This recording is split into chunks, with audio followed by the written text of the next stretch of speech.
എല്ലാ സുഹൃത്തുക്കൾക്കും life vision top സ്റ്റാറിലേക്ക് ഒരിക്കൽ കൂടി സ്വാഗതം ചെയ്യുന്നു. ഞാൻ GK തുമ്പക്കാരൻ. ഇന്നത്തെ ഡെവലപ്മെൻറ്റ്സ് വെച്ച് നോക്കിയാലും, അതായത് ഇതുവരെയുള്ള ഡെവലപ്മെൻറ്റ്സിൽ നിന്നും ഇറാനും ഇസ്രയേലും തമ്മിലുള്ള യുദ്ധത്തിൽ സമാധാനത്തിൻ്റെ യാതൊരു ലക്ഷണവും കാണുന്നില്ല. അവർ പരസ്പരം പോരടിക്കുകയാണ്.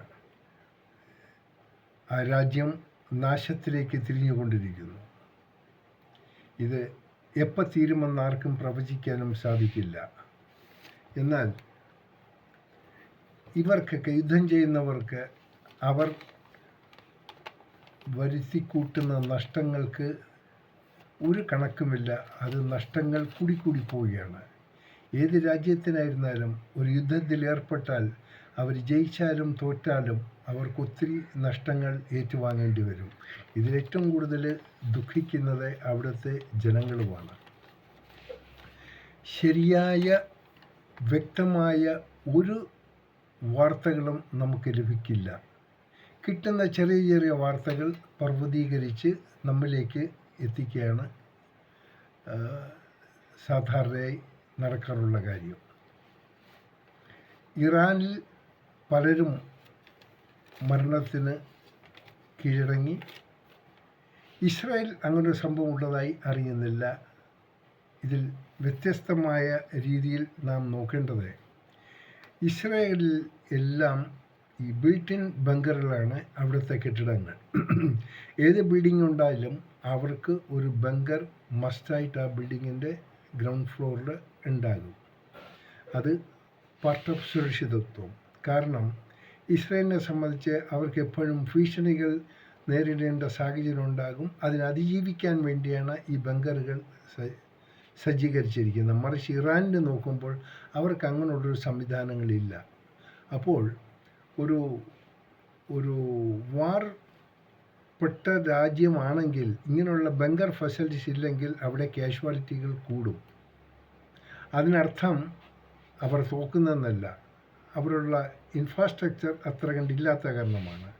മറിച്ച് ഇസ്രായേലാണെങ്കിൽ അത് പ്രൊട്ടക്ഷൻ ചെയ്യാനുള്ള ഇൻഫ്രാസ്ട്രക്ചർ ഉണ്ടെങ്കിൽ ആ മരണസംഖ്യ കുറയും. ഇനി ഈ ബങ്കറുകൾ തകർക്കുന്ന രീതിയിലുള്ള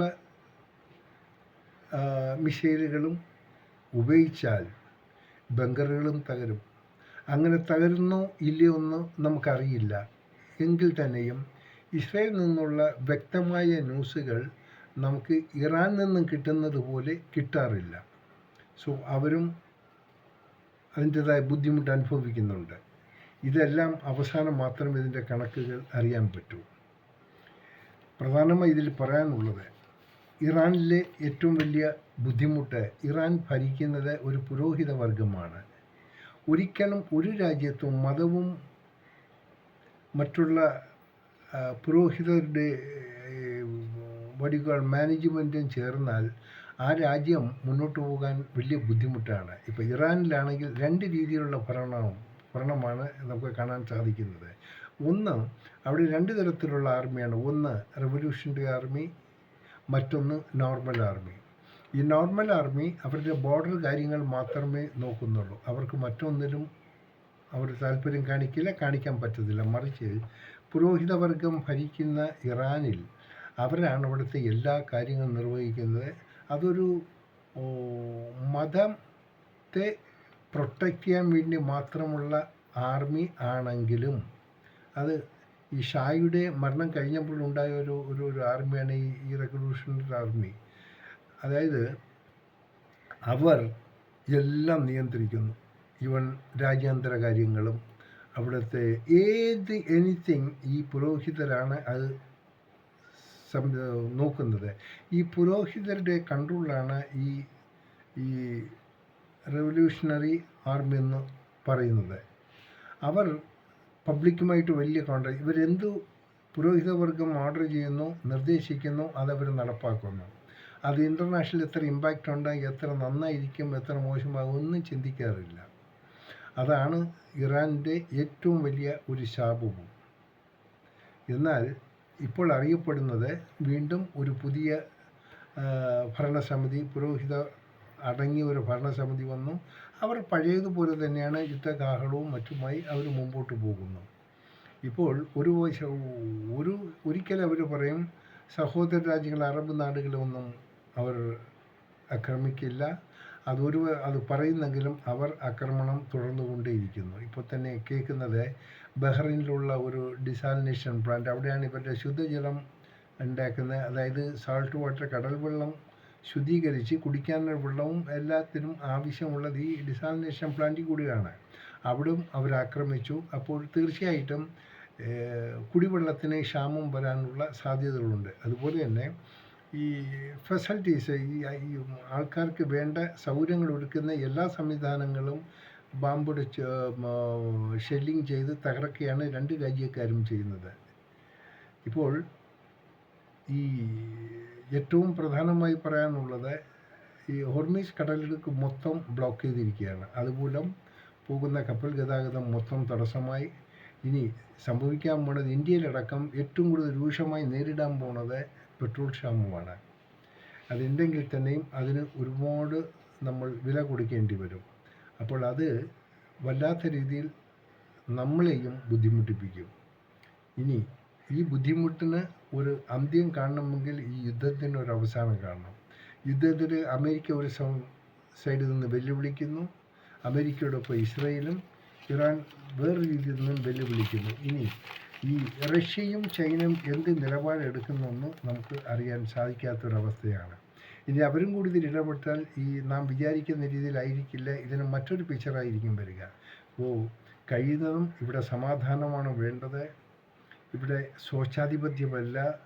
ഏത് രാജ്യത്താണോ ഭരണകാര്യത്തിലോ മതവും പുരോഹിതരും ഇടപെടുന്നു, ആ രാജ്യം ഒരിക്കലും നല്ല രീതിയിൽ മുമ്പോട്ട് പോകാൻ സാധിച്ചിട്ടില്ല. ഇതിൻ്റെ ഏറ്റവും വലിയ ഉദാഹരണം, മുൻകാലങ്ങളിൽ സൗദി അറേബ്യ കൂടുതലും പ്രയാസപ്പെട്ടിരുന്ന ഒരു കാലഘട്ടം ഉണ്ടായിരുന്നു. അതായത് അവിടുത്തെ മുത്തവ്വമാരെന്ന് പറയുന്നത്, അതായത് പുരോഹിതന്മാർ കാട്ടിക്കൂട്ടുന്ന അക്രമങ്ങൾ കുറവൊന്നും വളരെ ബുദ്ധിമുട്ടുണ്ടായി. ബട്ട് അതൊരു തെറ്റായ പ്രവണതയാണ്, അത് നന്നായിട്ടുള്ള കാര്യമല്ല എന്ന് അവിടുത്തെ ഭരണാധിപന്മാർ മനസ്സിലാക്കിയതിലൂടെ അവർ ഈ പുരോഹിതവർഗത്തെ അവർ മാറ്റി നിർത്തി. അവർ നേരായ രീതിയിൽ ആൾക്കാർക്ക് ആവശ്യമെന്താണ്, ആൾക്കാർ എങ്ങനെയാണ് ഡെവലപ്പ് ചെയ്യേണ്ടത്, രാജ്യത്തിന് എന്താണ് ആവശ്യമാണ്, ഇത് മറ്റ് രാജ്യങ്ങളെ പോലെ നമ്മൾ ഉണ്ടാകണമെന്നുള്ള ആ ഒരു ബോധോദയം അവിടുത്തെ രാജാക്കന്മാരുണ്ടാക്കി. അത് കൊണ്ട് മാത്രമാണ് ഇന്ന് സൗദി അറേബ്യ ഇത്രയും മുൻപോട്ട് നീങ്ങുന്നതും ലോകരാജ്യങ്ങളുടെ മുന്നിൽ അവർ മുന്നോട്ട് വരാൻ ശ്രമിക്കുന്നതും. ഇത് തന്നെയാണ് മറ്റ് അറബ് രാജ്യങ്ങളിലും സംഭവിക്കുന്നത്. എന്നാൽ നേരെ തിരിച്ചാണ് ഈ ഇറാനിൽ സംഭവിക്കുന്നത്. ഇറാനിലെ ഈ പുരോഹിത ഭരണകൂടം ഒരുപാട് ബുദ്ധിമുട്ടുകൾ അവിടെ ജനങ്ങൾക്ക് ഉണ്ടാക്കി വയ്ക്കുന്നുണ്ട്. അവർ കാണുമ്പോൾ ഷൂട്ട് അറ്റ് സൈറ്റ്, അതായത് മതം പറയുന്ന കാര്യങ്ങൾ അതേ രീതിയിൽ നടത്തിയില്ലെങ്കിൽ അവരെ ഷൂട്ട് അറ്റ് സൈറ്റ് എന്നുള്ള ഒരു സംവിധാനമാണ് അവർക്കുള്ളത്. അവിടെ ഈ എക്സ്ക്യൂസും കാര്യങ്ങളും ഒന്നുമില്ല. അപ്പോൾ അവർ മതത്തിനെ മാത്രം മുന്നിൽ കണ്ടുകൊണ്ട് ഭരണം നടത്തുന്നത് കൊണ്ട് തന്നെയാണ് ഇറാൻ ഇത്ര നശീകരണമായ ഒരു സാഹചര്യത്തിലേക്ക് എത്തിച്ചേർന്നത്. ഇനിയും അതിൽ അവരുടെ സംവിധാനത്തിന് ആ പുരോഹിത വർഗത്തിൻ്റെ മേൽക്കോയ്മ ഇല്ലാത്ത സാഹചര്യം ഉണ്ടെങ്കിൽ മാത്രമേ ഇറാൻ രക്ഷപ്പെടുകയുള്ളൂ. സോ നമുക്ക് ഇന്നത്തെ സാഹചര്യത്തിൽ ഒന്നും പറയാൻ പറ്റാത്തൊരവസ്ഥ അല്ല. കാരണം പല ഭാഗങ്ങളിലും ഈ ഷെല്ലിങ് നടക്കുന്നു. ഞങ്ങൾ ജയിക്കും, ഞങ്ങൾ 2 ആഴ്ച കൊണ്ടോ അല്ല 1 മാസം കൊണ്ടോ ജയിക്കുമെന്ന് പറഞ്ഞാൽ ഒരിക്കലുമില്ല എന്ന് കണ്ട് സമാധാന സന്ധികൾ രണ്ടു കൂട്ടും ചേർന്ന് അതുവരെയ്ക്ക് യുദ്ധം തുടർന്നു കൊണ്ടുപോകും. ബുദ്ധിമുട്ടുകളും പ്രയാസങ്ങളും ഒത്തിരി ഉണ്ടാകും. സമാധാനം ഉണ്ടാകില്ല, ദരിദ്രമായിരിക്കും. മൊത്തം മനുഷ്യർ ഓരോ രീതിയിലെങ്കിൽ മറ്റൊരു രീതിയിൽ നശിച്ചു കൊണ്ടേയിരിക്കും. ഇനി അത് ഇറാനായിരുന്നാലും ഇസ്രയേലിനായിരുന്നാലും, ഇറാനും നല്ല ആൾനാശമുണ്ട്. കാരണം അവർക്ക് ആൾനാശം ഉണ്ടാകാനുള്ള പ്രധാന കാരണം അവർ ബങ്കർ ഫെസിലിറ്റീസ് ഇല്ല. മറിച്ച് ഇസ്രയേലിനുമുണ്ട് ആൾനാശം എന്ന് പറയാൻ പറ്റില്ല. പക്ഷെ അവർ പുറത്തു വിടുന്നില്ല. അത് അവരെ സംബന്ധിച്ചിട്ട് അതൊരു വാർ ടാക്ടിക്സ് ആണ്.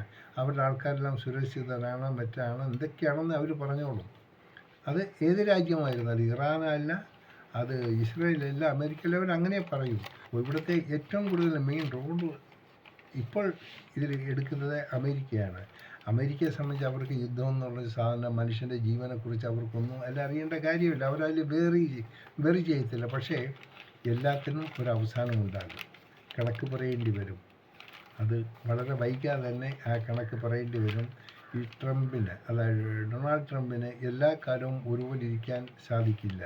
ഇങ്ങനെ മനുഷ്യജീവനെ പന്താടുന്ന സംവിധാനം ട്രംപിന് ഉണ്ടാകില്ല ഇനി. അത് തീർച്ചയായിട്ടും അത് കൂടുതൽ നാൾ പോകില്ല. അതുകൊണ്ട് നമുക്ക് സമാധാനം വരട്ടെ എന്ന് പ്രാർത്ഥിക്കാം. ഇവർക്ക് നല്ല മനസ്സ് കൊടുക്കണേ എന്ന് പ്രാർത്ഥിക്കാം. എന്ന് ഇറാനും ഇസ്രായേലും സ്വയം അവരുടെ നഷ്ടങ്ങളെക്കുറിച്ച് ഓർക്കുകയാണെങ്കിൽ, അവരുടെ ആൾക്കാരുടെ ആ കഷ്ടതകൾ കണ്ട് മനസ്സിലാക്കിയ ലോകത്തിൻ്റെ സമാധാനം മനസ്സിലാക്കുകയാണെങ്കിൽ അവരിൽ നിന്നും പിന്മാറണം. സമാധാനമായ അന്തരീക്ഷം ഉണ്ടാകണം. മറ്റു രാജ്യങ്ങൾ സമാധാനത്തിന് വേണ്ടിയുള്ള പ്രയത്നം തുടങ്ങണം എന്ന് നമുക്ക് ഈ നിമിഷം ആഗ്രഹിക്കാൻ സാധിക്കുകയുള്ളൂ. ഇനിയും ദുരന്ത വാർത്തകൾ വരാതിരിക്കട്ടെ. സമാധാനത്തിൻ്റെ വാർത്തകൾ നമുക്ക് പ്രതീക്ഷിക്കാം. കാണാം വീണ്ടും മറ്റൊരു വീഡിയോയിലൂടെ. Thank you.